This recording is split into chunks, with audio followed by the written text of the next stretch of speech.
Pregnancy tumor commonly seen in first trimester, second trimester, third trimester, and postpartum. Answer of this question is second trimester. Second trimester is common for pyogenic granuloma. Most common location is gingiva.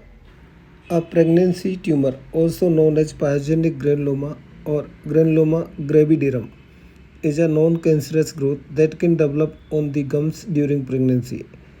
It's often a result of hormonal changes and appear as a red, raspberry-like lump that bleeds on touch.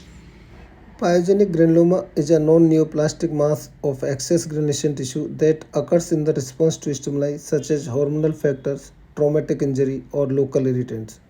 Oral pyogenic granulomas are principally found on the gingiva, even though they can found on lips, buccal cavity, and tongue.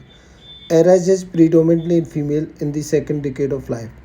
Clinical presentation is of an exophytic, lobulated, or smooth surface lesion, red to purple color, soft spongy texture is common presentation.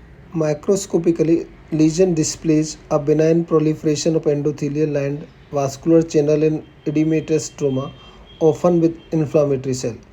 Pyogenic granuloma that arise during pregnancy are referred as pregnancy tumors. Pregnancy tumor has a prevalence of about 4% during gravidity.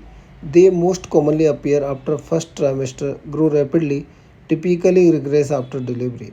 Surgical intervention is often not required.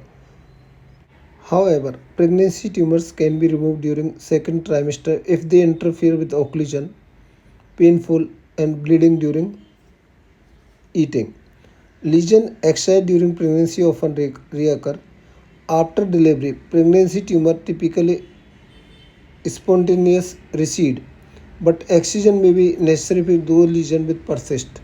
So any persistent lesion after delivery should be excised completely.